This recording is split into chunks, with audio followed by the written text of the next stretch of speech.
begin today with the Chalice lighting by Nancy. Good morning. Good morning. Finding home. I built myself a little box to live away my life in, but when I tried to step inside, I found I didn't fit in. So I took a little hammer and I pounded on my head to see if I could cubify to fit my little bed. I pounded and I pounded, but still I didn't fit in. I needed a place to live in, but I knew this wasn't it. So I put away my hammer, the box melted away. Then I built a house for all of me, and that's where I live today. Susan Brooke. We light this chalice to bring us all together in this moment, in this space. This space is a home to those who enter, to those who feel they don't fit in other spaces. We welcome you with the light of our chalice and the warmth of our community.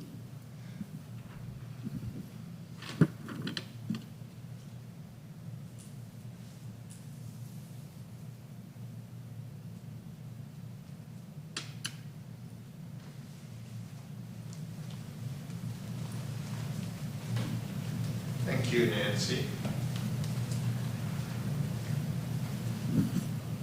Thank you, Nancy. I've had the pleasure to be associated with these gentlemen for a number of years, and I'm really looking forward to having them share what they do and how they impact some of the most challenged people in our community.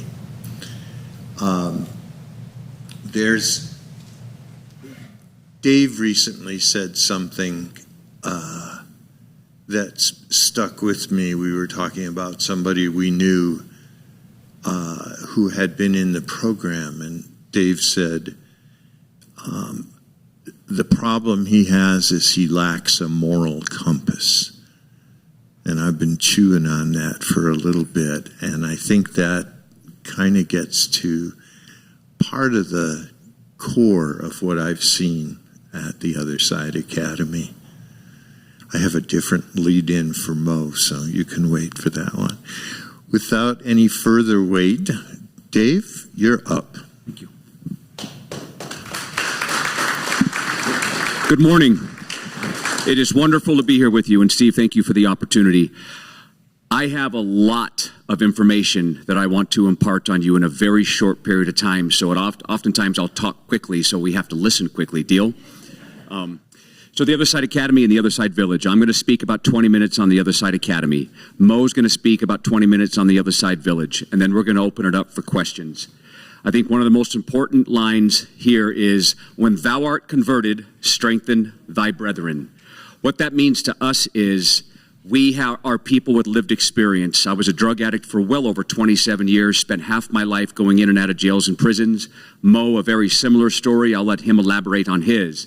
But we truly believe that if you want to help people like us, have people like us helping them. Who better to help us than us? If I ask this question right now of everybody here, is the problem in our communities as it relates to drug addiction, criminal behavior, and homelessness getting better or getting worse? Hands up for better. It's getting better? Hands up for worse. You're outvoted. There's a reason for that. And I think one of the reasons for that is the way that we're dealing with the issue. One of the reasons that it's getting so much worse now than it's ever been before is because we lack accountability in our communities now. We're not holding people accountable for the choices that they make. And I'm here to tell you today that all the time I did on the streets, all the time I did in jail, and all the time I did in prison is not the prison's fault. It's not the state of California's fault. It's not the judge's fault. It's not my parents' fault. It's not your fault. It's not the community's fault. It's my fault. I was the problem. I am the solution. I made poor choices in my life that landed me there, and it wasn't until I learned to hug the cactus and understand who I was that I was able to get to a better place. Now, I'm not saying hugging the cactus was an easy thing to do. But just real quick, I was a drug addict for 27 years, started at a really, really young age. My dad was a drinker. My mom and dad are still married today. And at a young age, my dad would have his friends come over to the house, and they'd ride their motorcycles up, and I would go over to the refrigerator, and I'd grab the first beer, and I'd give them to his friends. Now, my dad didn't sit me down and go, here's how you drink. But I watched at home, right, and I learned at home. At the end of that party, I'd go pick up all the cans of beer, and I'd take the last drink. So I started drinking at a really young age, kind of sneaking sips here and there.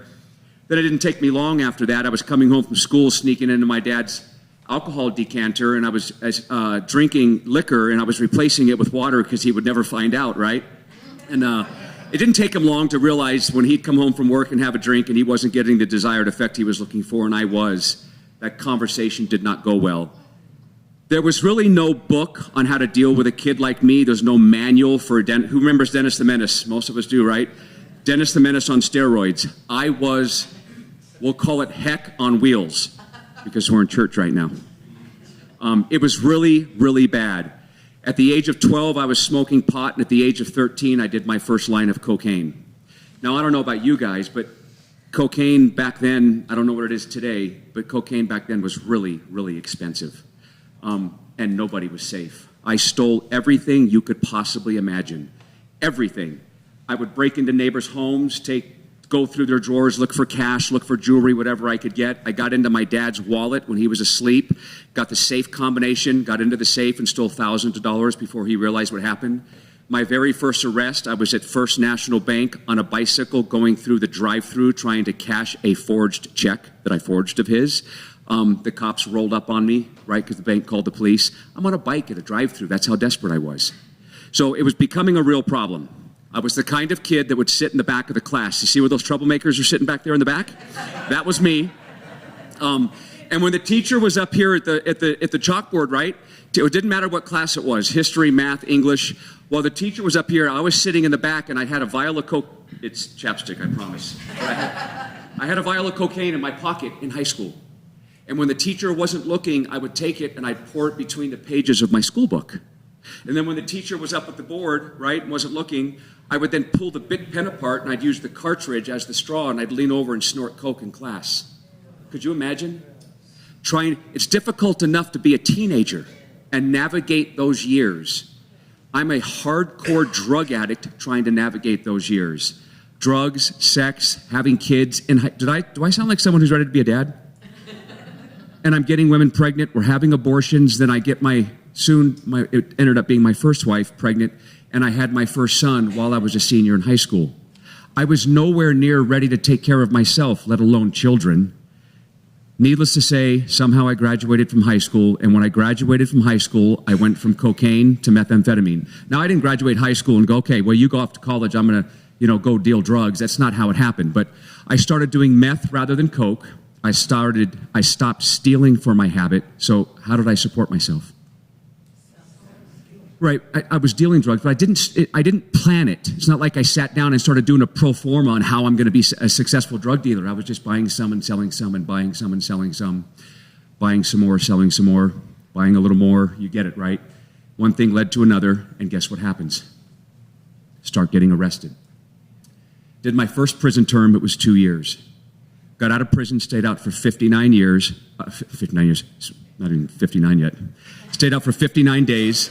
Got busted again, got a 5-year prison sentence. Stayed out for 60 days, got busted again, got a 6-year prison sentence. Stayed out for 4 months, got busted again, got a 10-year prison sentence. So it was a 2-year term, a 5-year term, a 6-year term, and a 10-year term, back to back to back to back, with no time out in between. Ladies and gentlemen, it's safe to say the day I got out of prison, I was on my way back, right? I couldn't get back quick enough. That's where I felt like I belonged at that time in my life. This here happens to me. I don't remember exactly what year it was. It was probably 90 or 91. That's Chris, that's Tony, and neither one of them are alive anymore. Not everybody makes it out of that lifestyle, as most of us can probably attest to, because most of us probably know people who have suffered from the problems that I was bringing on myself, right? And I say bringing on myself because I don't call it a disease. I don't think I had a disease. I think I made some really poor choices in my life and then just kind of got into that. But I had to start making better choices. But I was lucky, and I survived. But I spent the vast majority of my adult life going in and out of jails and prisons. After my 10-year prison sentence, guess what happened? Got busted again. High-speed chase. If you guys want to look up a TED Talk. I didn't ask to do a TED Talk. They made me do one in 2016. And it talks a lot about that arrest, my story, and how we started the Other Side Academy. But got into a high-speed chase that I had wanton disregard for public safety. There was a helicopter involved, and I wasn't going to stop. And I got to an intersection in Huntington Beach, California, at Atlantic and Magnolia, and the cops kind of blocked the intersection, and I had a choice to make. Do I stop and let them arrest me, or do I go through that intersection and hope that they kill me? And I opted for B. I have never wanted to die. Never. But at that time in my life, I didn't want to live.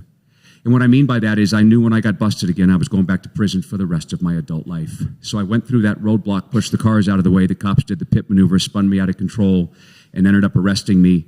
And when I got to jail and went to court, I think it was the second time I went to court, the judge was telling me I was going to get 29 years.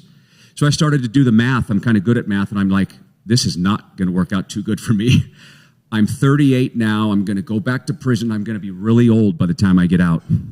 So I fought my case in the county jail for a really, really long time. Some of the ancillary charges fell off. It came down to 22 years. Judge Pacheco, if you would. Judge Pacheco was resolute. That is actually Richard Pacheco in Orange County. And he said, Mr. Durocher, you're getting 22 years, whether you go to trial or whether you plead guilty. Get out of my courtroom. So I fought my case in the county jail for a long time, kept firing public defenders. I was just playing the game in there, right? Articulating reasons why the public defenders weren't working.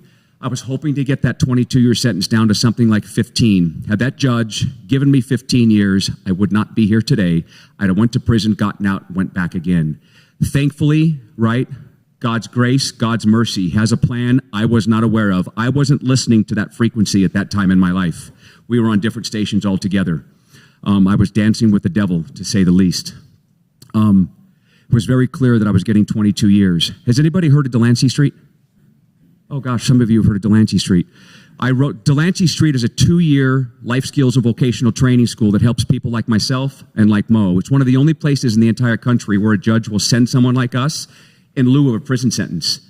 So I wrote them a letter. They interviewed me. They accepted me. I went to court, told the Judge Pacheco that I got a letter of acceptance, and he basically kicked me out of his courtroom and said, you are not Delancey Street material. I will never send you to Delancey Street. Get out of my courtroom. I go back to my cell, and for the first time in my adult life, I'm tired, I'm broken, and I'm scared. I realize I'm probably going to prison forever. So I decided to take a chance. I wasn't busy in my cell at night, and I wrote that judge a letter. 4 pages, front and back on legal pad, and I said, Your Honor, I've been to prison 4 times already. It didn't work. Not that it's intended to. I get it. It's my fault. But Delancey Street interviewed me, and they think they can accept me. Why don't you give me a shot? What do you have to lose, Your Honor? If I go to Delancey Street and I graduate, the next time you see me, it's because I'm coming back to say thank you. Or I get kicked out or I split, you get to lock me up for the rest of my life. Not that you need permission. I told him my entire life story, and then I took a real major chance. And on paper, I pled guilty to all of my charges. I said, you've got me, Judge Pacheco. I'm guilty. Here's my plea on paper. Please reconsider. Let me go to Delancey Street. 6 weeks later, who remembers what a phone booth looks like? Tiny metal cage, ankle irons, waist irons, handcuffs. I remember sitting in that. That's where, make no mistake about it, that's where I needed to be at that time in my life. Like an animal in a cage. I had become an animal. I don't pull any punches. That's who I had become at that time in my life. So I'm in this tiny cage, all shackled up. And Judge Pacheco said, Mr. Durocher, against my better judgment, I'm going to give you the opportunity of a lifetime. I am going to let you go to Delancey Street, but you're going to plead guilty in my courtroom today to 22 years. You're going to sign your deal. When you get kicked out or when you split, I've got you for the rest of your life. Sign the deal. Get out of my courtroom. I couldn't believe I was about ready to get out of jail. Now, how long is Delancey Street? See if you guys are paying attention. How long is it? 2 years. I stayed in Delancey Street for 8.5 years. It's a 2-year program. I stayed for 8.5 years. Why did I stay? Be nice. Don't say because I needed it. Why did I stay for 8.5 years? Because I could. Because it wasn't government funded. Because it wasn't a 30, 60, 90-day model where the first question they ask you when you get there is, how much money do you have? I don't have any. Go die. Oh, you do have some. It's mom and dad. You have $30,000. And then when do I have to leave? When the funding runs out. Ladies and gentlemen, the model in this country is broken, and it has been for decades. We wonder why the problem's getting worse. Not the people working there. The model is broken. They're too short. I stayed in Delancey Street for 8.5 years because I could. Delancey Street doesn't take any money from the government. City, county, state, federal government, nothing. They have their own social enterprises that generate the revenue so that they can do what's best for the student. I got to stay for 8.5 years. When was the last time you saw a drug addict stay longer than 30 days in a program when he could leave on day 30? It literally saved my life. The first 2 years I was there to beat a 22-year prison sentence. I stayed a third year of my own volition because I wanted to, and then Mimi Silbert, the president of Delancey Street, came down from San Francisco to LA, and she looked at me and she says, Dave, how much longer will you stay? I said, I don't know, Mimi. I just committed to a third year. How much longer will you stay? And if you know Mimi Silbert, she's like 5 feet tall and she's a firecracker of a human being. You'll know when she walks in the room. She just lights the room up, right? I said, I don't know, Mimi. What are you asking me? She says, will you stay 5 more years? Now, could you imagine asking a former drug addict, someone who's spent his life in jail and prison, if they'd stay 5 more years and they've already been there for 3? And I thought about my life prior to Delancey Street. I thought about how good I felt at that time in my life. And I said, yeah, I'll stay. She says, are you sure? I says, are you? I didn't know why she was asking. She goes back to San Francisco 6 months later, comes back and asks me to run the LA facility. 275 people living on property, 15 vocational training schools that generated all the revenue. Was the best decision I ever made in my entire life in staying. Fast forward to today. Today I'm that's Governor Cox. That was just a couple weeks ago. We had a summit at our facility. So my whole circle of influence has changed now. I don't hang out with the same people I used to hang out with, obviously. I'm an honorary colonel with the South Salt Lake Police Department. I'm on the board at Utah State University. I'm on the board with the Rotary Club. It's just amazing what happens when you go someplace and you invest in yourself and you get the time that you need to recalibrate your moral compass. Because I am here to tell you, I don't pull punches. I don't sugarcoat anything. If I want something sugar-coated, I'll go buy a donut. I was a liar. I was a cheater. I was a thief. I was a manipulator. I was a drug dealer. I was not nice. I was violent. Those things had to change. Can you do it in 30 days?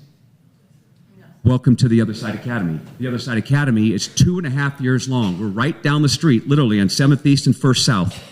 Right now, we have 130 students living with us. Our average student has been arrested 25.6 times. Now, no one gets arrested 0.6. It's the aggregate total. You can stay as long as you need to. The minimum requirement is 30 months. We take no money from the city, the county, the state, the federal government, rich mommy and daddy, Medicaid, nothing. Who's used our moving company? Anybody? Oh my goodness, you have. How was your experience? Exceptional. We have the #1 rated moving company in the entire state of Utah. 2018, we won the Ernst & Young Entrepreneurs of the Year at the Grand America Hotel in the Grand Ballroom Black Tie Affair with a moving company ran by ex-felons and ex-drug addicts. Wrap your mind around that concept. If you were going to start a business with ex-felons and ex-drug addicts, would you start a moving company?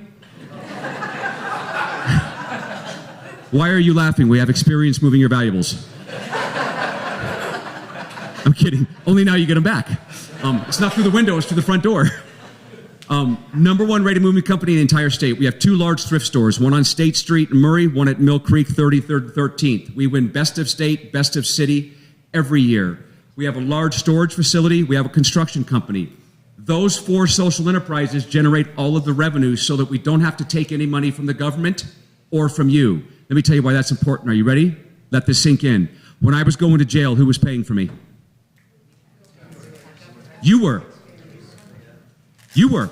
I was out there committing crimes. I knew what was wrong when I was doing it. I did it anyway. You paid my rent. You paid for my food. You paid for my clothes, and you paid for my housing. When I was going to prison, who was paying for me? Do me a favor, pay more in taxes. The food was horrible. I want to eat better next time I go. I was exploiting you. I knew what I was doing was wrong, and you had to pay for my poor choices. Isn't that horrible? Come to the Other Side Academy. The day you get there, you become part of the solution. You are no longer part of the problem. Nobody is paying for you to be there. Our social enterprises generate the revenue, which means we can do what's best for the students. The government has nothing to do with our organization. If the government knew how to solve this problem, they never would have created it. You can laugh. I'll drop the mic. That's a whole nother story we can get into. But today, we are the most successful re-education facility in the entire country. Right now, we have 130 students. We've got about 160 people living on property. Here, I'm going to leave you with this. Well, there's a couple things, and I'll go. I live on property. My staff lives on property. If you go to a treatment facility, and I'm not knocking treatment facilities, if you go to a treatment facility, what time does a therapist punch in the morning? 9. What time does the therapist punch out? 5. They leave the community with someone with 90 days of sobriety. How well do you think that works out? You come to the Other Side Academy, if you go through the entire program, stay there for 2, 3, or 4 years, and we hire you, you're expected to live on property. If you don't want to live on property, that's fine, go get another job. We have a job waiting for you when you graduate. But we live on property, so we are there 24/7, raising this population through this process. Could you imagine all the touch points when you are there 24/7? There are no doctors, no counselors, and no therapists. That's why it works. That's why it works. It's people with real lived experience. Let me ask you this. If you were in the military and you experienced PTSD, you saw and you had some real trauma, who was the best person to help you? Somebody else with lived experience? Nobody. No, there isn't, but we can help people get to a better place. You can't help them get past the experience through current therapy. Yeah. Impossible. Yeah. If a mother has given birth and she has postpartum depression, who best to help her? Another mother. Yeah, I see a lot of people. Another mother. The reason why TC's, Delancey Street, the Other Side Academy work so well is it's lived experience. It's peer-to-peer feedback. It's people that have been there and done that, helping others work through that entire process. So at the Other Side Academy, that's the population that we help, the long-term drug addict coupled with the criminal piece. We realize there's a portion of the population that we can't help. That's where the village comes in, the tiny home village called the Other Side Village. Have you guys heard about the Other Side Village? It's going to be on the west side, about 450 tiny homes for the chronically homeless brothers and sisters, and I'm going to let Moe elaborate on that. Deal? Thank you.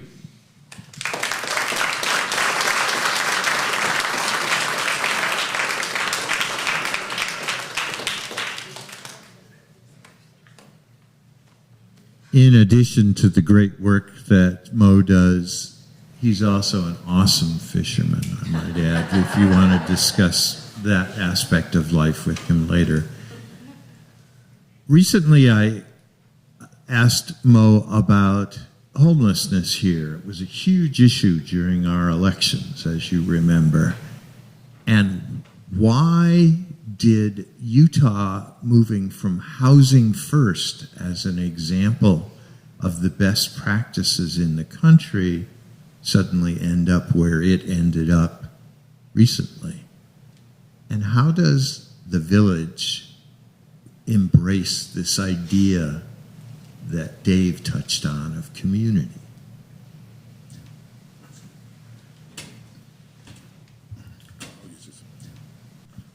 Thanks, Steve. So I just want to thank Steve for just all your support over the years with the Other Side Academy, the Other Side Foundation, and the Other Side Village. You've been a great supporter and a great mentor as well. So, let's go back here. My name is Moe, and man, I'm 17 years clean and sober today. Thank you.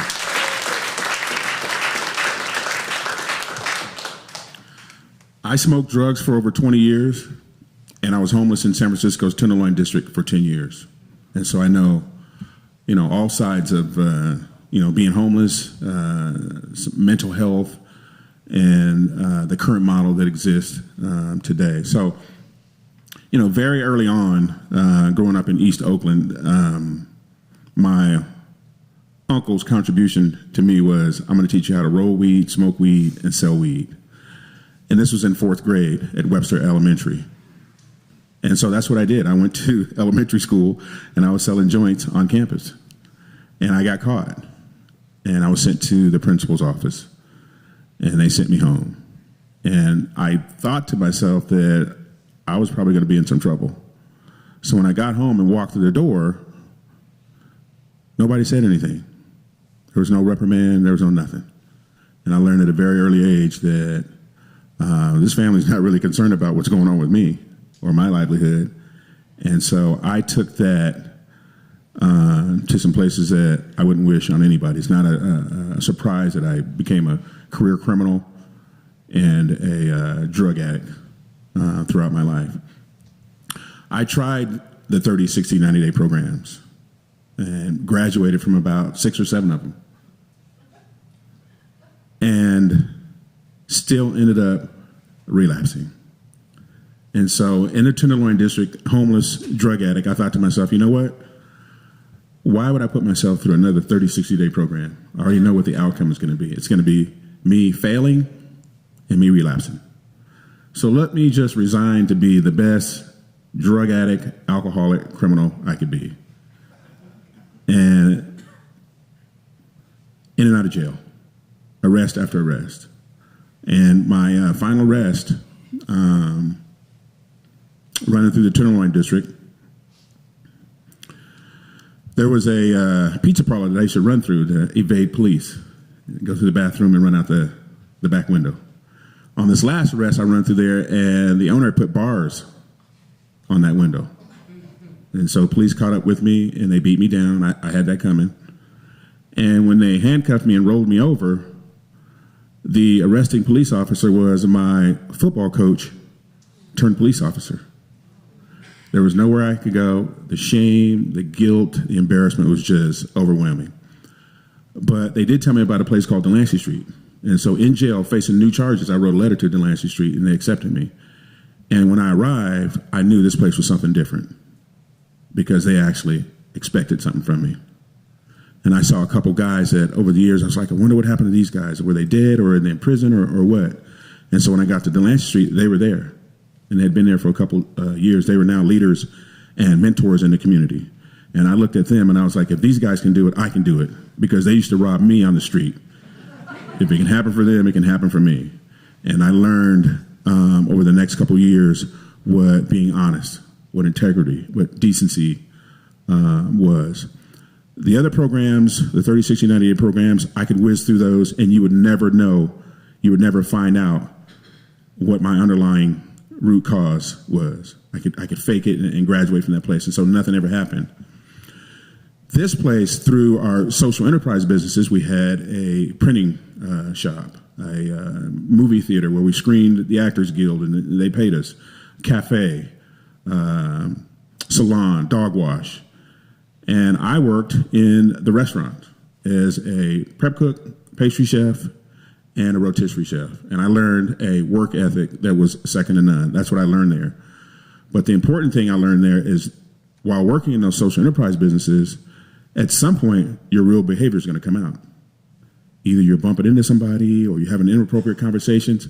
And there was the opportunity to address my behaviors. And so it was an opportunity a couple times a week to get feedback and receive feedback from your peers, honest feedback. And that's what helped me through it all.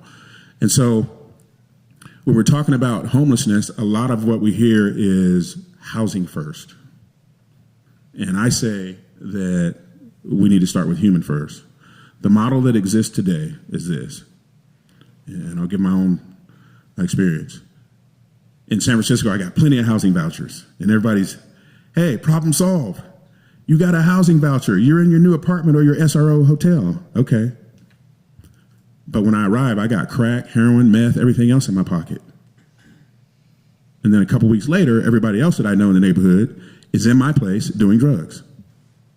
And then 2 months later, I'm evicted in the back of the line for services sponsored by taxpayers. That's the model that exists today. And we think that is irresponsible, right? Why would I give somebody who's in their active addiction a key to a brand new, beautiful, tiny home when I know what's going to happen when they get in there?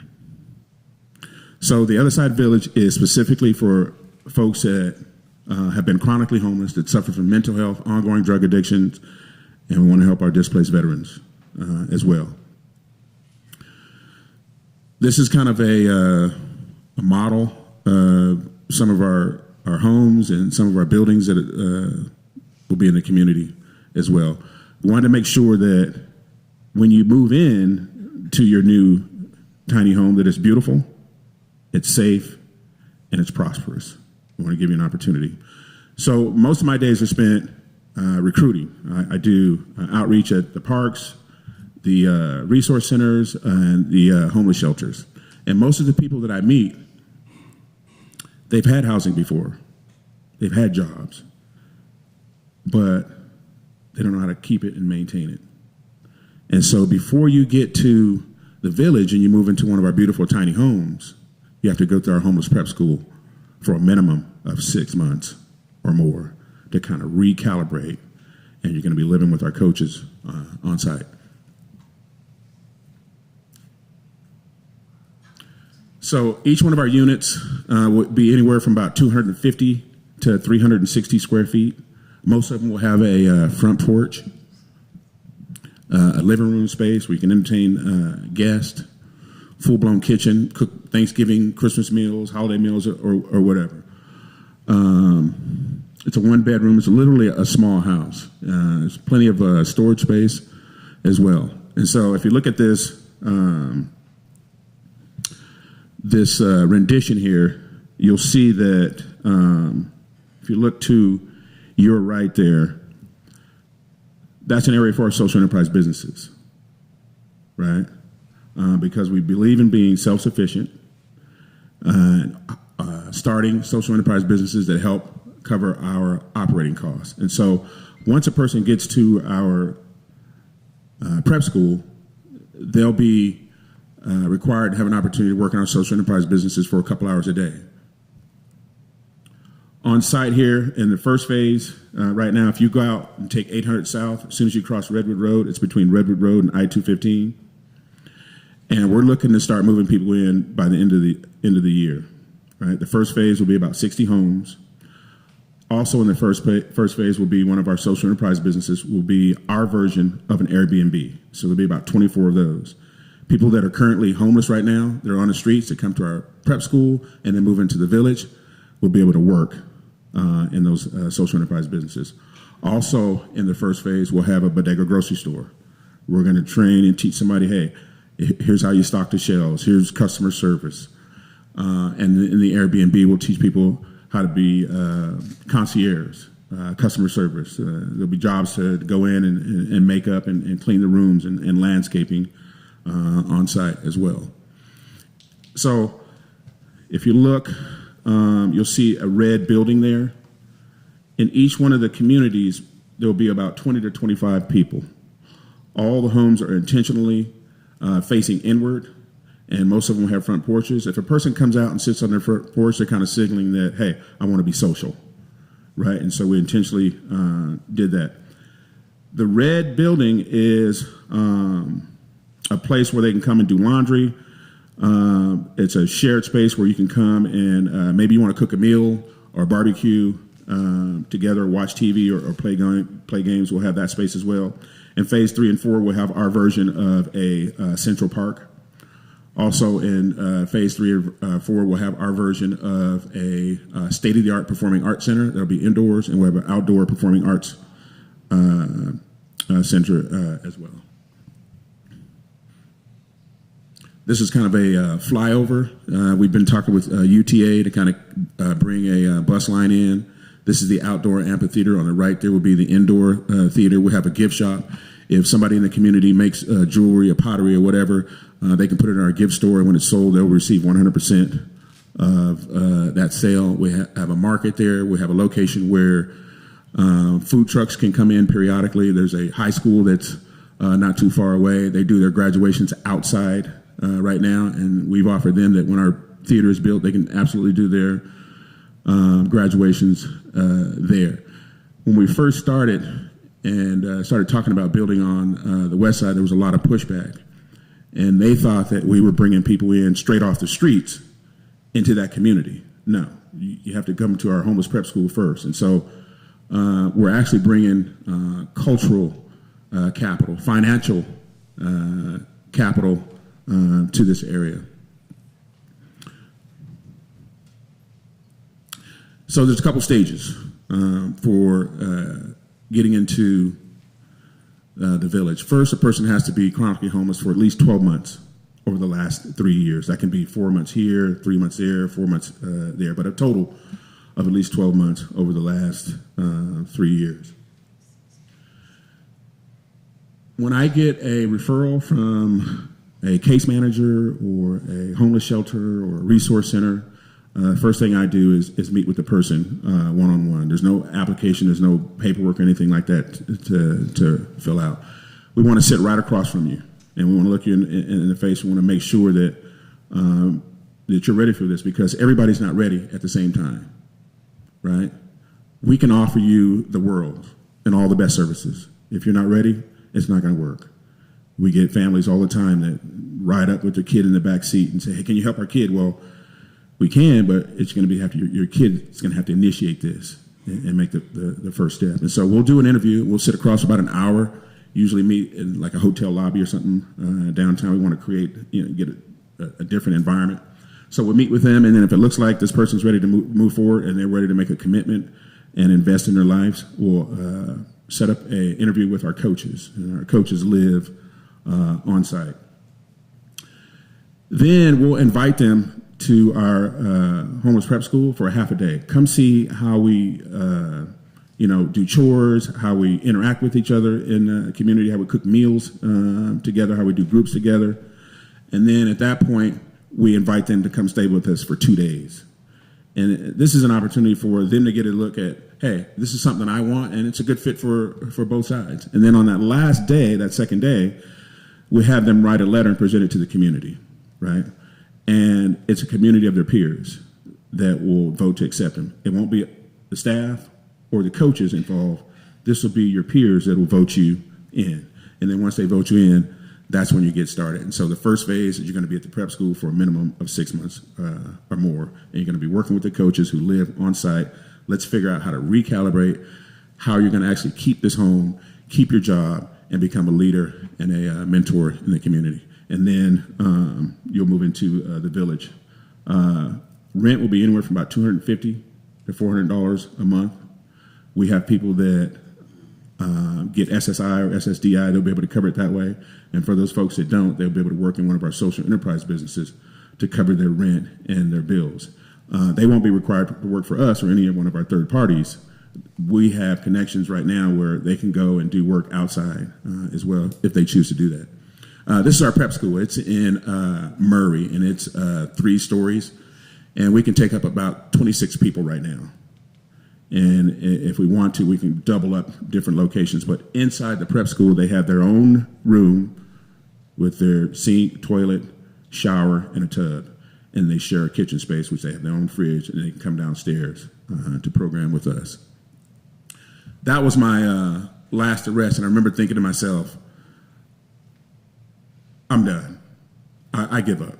Arrest me and let me go sleep and eat. I'd totally given up. But today I get to, go out and talk to those people that were in similar situations and kind of help them get to the other side. These are all of our coaches. They actually live on site. And our coaches are graduates from the Other Side Academy that run the village. And they're there 24/7. So one of the ways that we support ourselves is through our social enterprise businesses. Just put a mark your calendar, June 26th at 11 a.m. We're doing a grand opening of our donut shop at 760 Redwood Road. And this donut shop is literally like something you've never seen before. It's literally Disneyland meets Krispy Kreme. We've gone all around the country, California, and we've visited about 20 donut shops in New York. We drove all through New Jersey to kind of check out the ingredients, the design of the different donut shops. This donut shop is going to be 4,500 square feet. We had a lady out of Buffalo, New York, and we told her, this is the Beehive State. Can you design a signature donut for us? So this is along the line of what our donuts look like. We also have a succulent plant arrangement business. You can go online and order those as well. Our students at our prep school, a couple hours a day, go in and design those and make those. About 4 months ago, we started the Other Side freeze-dried foods, And so we do all the different candies from, Milk Duds, Jolly Ranchers, candy corn, you name it. We also have a line of health products as well. We do freeze-dried sweet potato chips, asparagus, Brussels sprouts. We just did a green gut health freeze-dried soup that came out pretty good. And then we'll do emergency meals as well. This is our donut shop off of Redwood Road.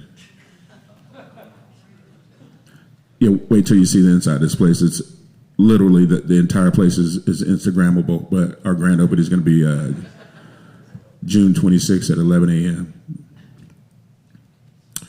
And so, when asked how can we help, one of the things that I see when folks get their life cleaned up and they kind of start thinking, the American dream is back on the table. And one of the things they start talking about first is education. And how can I get my high school diploma now? And so we have some people right now that are getting their high school diploma. And so if there's anybody out there that can help with, science, math, or anything like that, that's a way that you can help with us.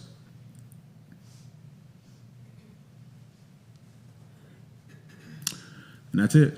We'll open it up for questions. Yeah.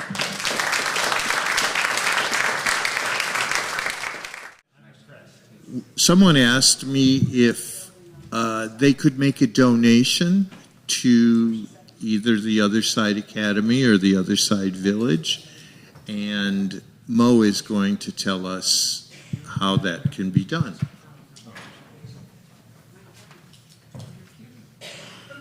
Yes, if anybody wants to donate financially, you can go to theothersidevillage.com. And also, if there's anybody that want to come by either our campus or the Other Side Academy's campus and get a presentation and get a tour of what we're doing and meet some of our folks, I'll leave my card. And anytime you want to come by and do a tour, that's available. I'd like to add the same, that the Other Side Academy is right here on 7th East and 1st South. If you want to come by for a tour, please do so. The beautiful thing about the Other Side Academy is we don't have to worry about HIPAA or anything else. So if you come, we'll give you a tour of the facility, and then you can sit down and have lunch with the students, and we don't assign the student, hey, Mo, go sit with them, you know what to say. That's not what we do. We'll serve lunch. You sit down with any student you want and ask them anything you want. We are completely open and transparent. If you know somebody who needs help, and most of us, unfortunately, today do, whether it's directly or indirectly, a family member, brother, sister, son, daughter, neighbor, friends that needs help, they can reach out to the Other Side Academy. If they're in jail, they can write us. We will go to the jail and we will interview them. If we accept them, we'll send them a letter of acceptance. And then the judge ultimately can send them to the Other Side Academy. Or they can walk right through our front door, take a seat on the bench, and we will interview them. If we accept them, they start right then. They need nothing.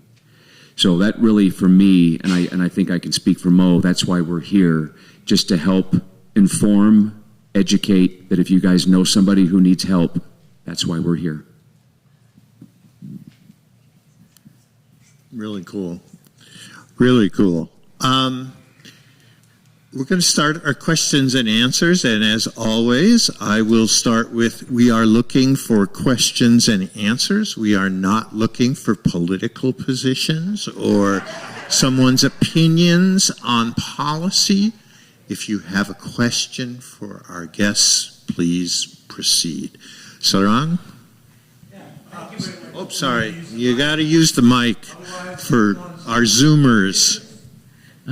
Thank you very much for a wonderful presentation. I was wondering if you could elaborate on how you're dealing with mental health and general health care within the village setting, and what do you have any plans for, like treatment centers and in particular just healthcare, or are they, how do you interface with the healthcare system?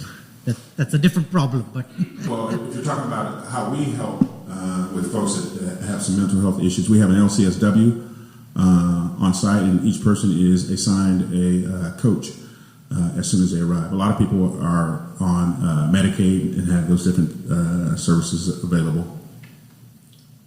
So you don't have an actual clinic there or anything like that? So in our first phase, we'll have a full-blown medical clinic. We're partnered with 4th Street Clinic. We're partnering with the University of Utah nursing department, psychiatry department, and we're also in talks with the Huntsman Institute as well. Oh, wonderful. So we'll provide the space and the location, because a lot of people say, hey, you guys are providing mental health. That's not your background. You're absolutely right. And so that's why we're going to provide the space and the location for those folks to come in and provide services to our villagers. Thank you. I think it might be good to note, too, at the Other Side Academy, I think what happens today is you can't go through an entire day, no matter what field you're in or no matter where you're at, without hearing the term mental health. I was a drug addict for 27 years and spent half my life in and out of jail and prison, but I don't suffer from mental health issues. I suffered from a broken moral compass. So we have to separate those who have severe mental health issues, that is the village, from the Other Side Academy, right? And the folks that are at the Other Side Academy don't require mental health counseling or medication. That's the difference between the two. And that was really the birth of the Other Side Village, is that portion of the population that we could not help. Yeah. Kimberly. So you just mentioned that the Other Side Village was created to help that portion that you were not able to help. Sure, sorry. So I've heard some things about the village from people that maybe you can tell me are not true. Absolutely. I'm hoping that you can. So in regards to treatment, I've been told that they go, they have treatment through a therapist or a caseworker or their LP or whatever they do there, and then if they have any issue like a dirty UA or a problem, they have to go back into treatment, and then they can return to the village. Is that? Did you have another question? That's your question? Well, my question is then. So they're allowed to return back to the village, and then if they have another dirty UA, they're kicked out of the village. That's my question. And then, well, actually, so I guess the continuity of care that follows them being kicked out of the village after that dirty UA, and knowing that you're dealing with people that have addiction, how can you just determined to kick them out after one dirty UA, knowing that addiction has multiple. It's a process, not an event, to get therapy and all that. So yeah, absolutely. So glad you asked that question. So we fully expect that. What's a UA? Yeah, what's a UA? Oh, so that's a drug. That's a drug test. Yeah, it's a drug test. They have to go through. Urinalysis. Yeah. So we fully expect that. People are going to relapse, right? And so I'll give you an example of one of my recruitment that I just went through. So we had a person that I recruited them. They've been homeless for about 3 or 4 years in one of the homeless camps. And I started recruiting them. We got them a interview, and they went through the whole process, right? And so this was like on a Saturday, and we said, well, we can start you on a Monday, right? Keep in contact with me, right? To make sure you don't relapse, because they had already tested negative, so they were good. So we're in contact Saturday and Sunday, and then late Sunday, I was like, crickets. I'm like, where's this person at, right? And so they don't show up on Monday, but then they call and say, you know what, I screwed up. I relapsed. I did drugs all weekend. That's fine. So here's your option. Can we come pick you up and take you to detox? And they said, yeah, absolutely. So we picked them up, took them to detox. I got in contact with their case manager, the person that was over there, and they allowed me to come see the person as well. So after 3 to 5 days, rather than going from detox back to the streets, that's a waste of resources. And that happens so often, because I see people go to detox, and while I'm visiting there, you can see their face clears up, their conversation clears up. They kind of thinking that the American dream is back on the table. And then when they get released, they go back to a toxic relationship, toxic living environment, or back to a homeless camp. So we picked them up, took them to our location, and that's where he started off at. Now, if somebody is living in the prep school and they relapse, we give you a couple options. Let's go to detox and bring you back here, right? If they relapse while in the village, there's a few more options. Let's take you to detox. Let's take you back to the prep school or a program. We're going to hold your place for you. We're going to hold the key for you. You're not kicked out. Just go back to detox, go back to the prep school, or go to a program. We're going to lock your place up and hold a key for you. So those are the 3 options. And then if a person doesn't choose those 3 options, they don't choose those 3 options.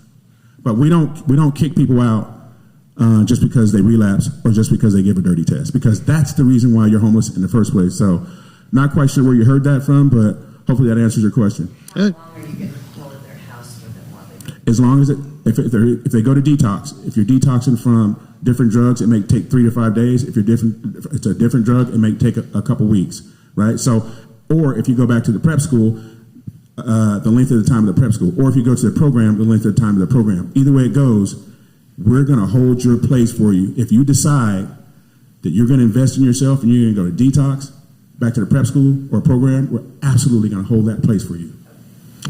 Behind you, there's a gentleman. Oh, maybe not. Yeah, no. I promise I'll get to you, Jim and Bernie. He has to decide. Oh, You choose. the gentleman at the back, who's right there. Bob? Bob. Okay.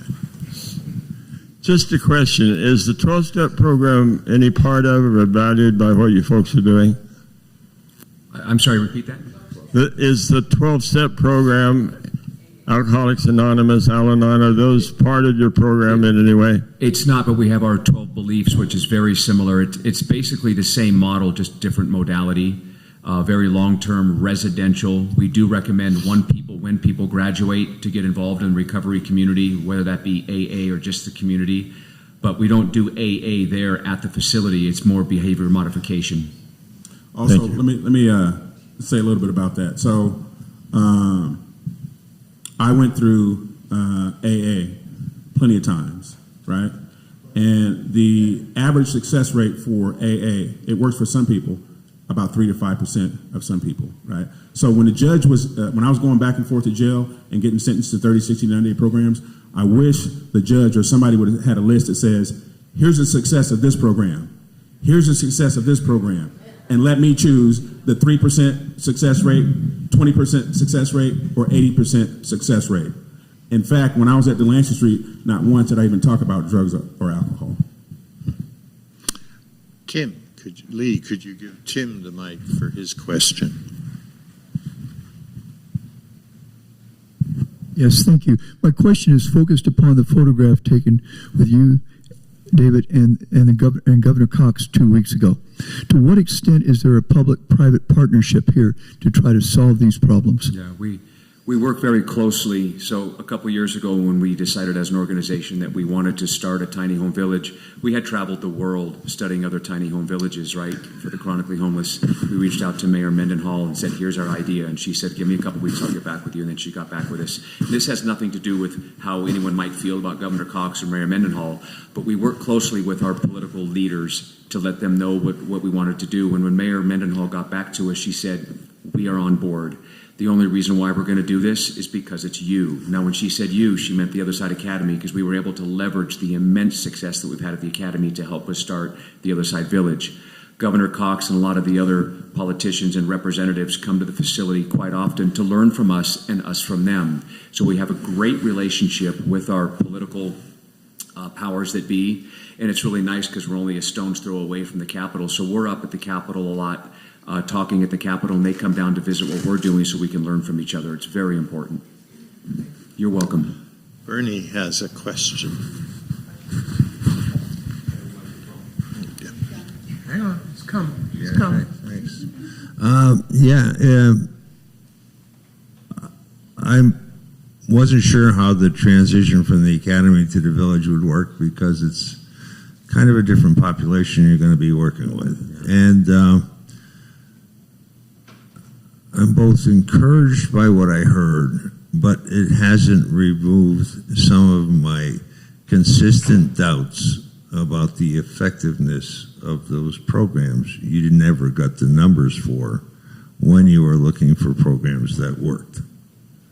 The 12-step programs, all the mental health, the post-traumatic stress disorder programs, whatever mental health program is out there today, there is almost absolutely no data that shows they work or the degree to which they work. And so if that's the case, when somebody has a problem in the village, how do you know you're getting them in or bringing service providers in or people in that can actually address their needs when there's no data to show that the programs work? Are you guessing? Are you taking somebody's word? How do you do best by your client and ensure they're getting the help they need when there's no evidence out there that anything's working? There is with us. So Jim B. Hunnan, who was the state auditor for many, many years, who's now retired, we invited him over. We even the Huntsman Institute and many others. What makes it easier for us to do it is we're not state funded. So we gave over all of our graduates names, phone numbers, emails, locations, so they could go off property and call our graduates to see how they're doing. We are the most data-driven organization probably in the state. Every single student, and I'm saying this with Moe here because Moe worked with us for a while, now he's with the village. We track every single student, whether they stay with us or whether they leave. I have a whole cadre and a department that's focused on data specifically, tracking them, calling them, how are they doing, are they reincarcerated, are they using. We use DCE, drug-free, crime-free, and employed. Now, treatment facilities, by and large, that... No, question. Yeah, sorry. Both. We're going to track both. Yeah, the village isn't open yet, but we're going to do the same at the village. What we track is DCE, drug-free, crime-free, and employed, currently at the Other Side Academy. Right now, treatment facilities can boast about a 3 to 7% success rate in 30, 60, 90-day models. That's why the judge wouldn't send someone like me. And you asked a great question about AA. A judge can't sentence me to AA either, not somebody who has a very lengthy criminal history. You got to go someplace that's long-term that can focus on those behaviors that led you there. So we're very, very critical. And we travel the world studying other models. We just got back from Europe studying 2 other TCs there that have a welcome home on the front end to make the landing softer for recidivism or for retention. We are constantly in teaching mode, learning mode, and we're helping train about a dozen other organizations around the country to get better at what they're doing. But every single person that comes to us, and it's on, we're a nonprofit, so you can go online and look it up. We track everything. And that's what's helped us design the entrance for the Other Side Village. There was a number that said if we take a person right off the streets and put them in the housing, right, a few weeks later, a couple months later, that's going to turn into a drug-infested, crack-ridden area. That's been the experience. And so with that information, we said, you know what? Let's do a prep school, homeless prep school, before they move into the village. Let's get them. If you're wilding out and you're having episodes with your mental health, let's get you stabilized on your medications, right? If you're in an active addiction, let's get you detoxed, and then let's get you into the prep school for a minimum of 6 months more to kind of recalibrate and get you ready to move into your new place and what that looks like. Kathy, you're our last question, but we will have the opportunity to talk with our hosts inside the coffee aisle. Thank you, Dave and Moe, for your excellent presentation. This is really enlightening.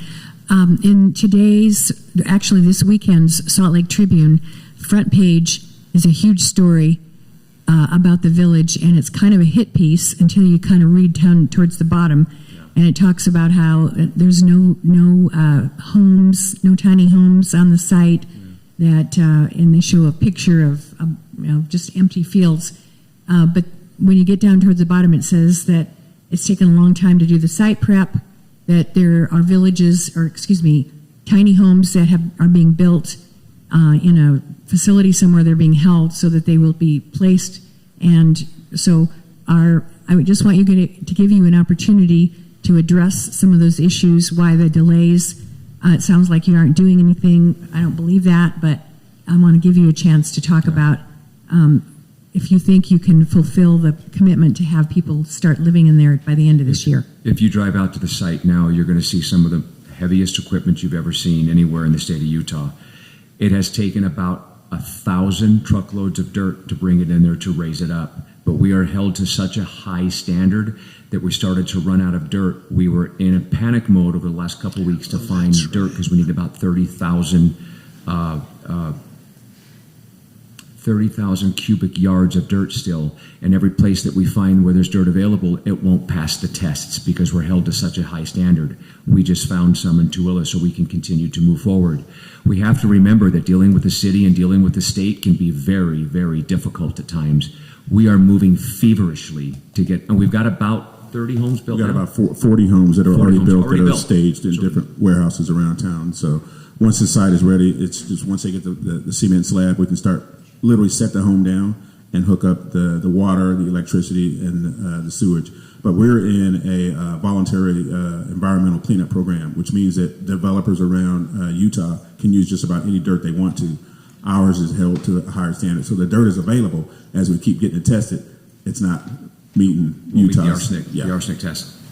So we're moving quickly, and failure's not in our DNA. We'll figure out a way, no matter what obstacles are thrown in front of us, to continue to move forward. Are we hoping to have a home on a foundation by the end of the year? Yes. Could it be 3 or 4 months later? Of course. But we are working to get those homes on foundations.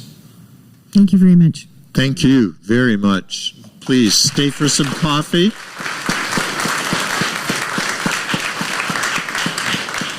Next week, the music of social justice, voices of resistance in an American century. The speaker will be Professor Teresa Martinez from the University of Utah's Sociology Department. We'll hope you'll join us for that. Beginning Sunday, July 7th, and continuing through Sunday, August 11th, there will be a summer sundown service each Sunday evening. Come for potluck supper. Times fast. Yeah, it's not enough S's in there. Come for potluck supper at 5:30 and join us for worship at 6:15. Reverend Monica will be leading worship, and there will be music. During July, we are again partnering with the Crossroads Urban Center to collect food for those in need. Crossroads Pantry is experiencing record high requests for assistance this year, so please give generously.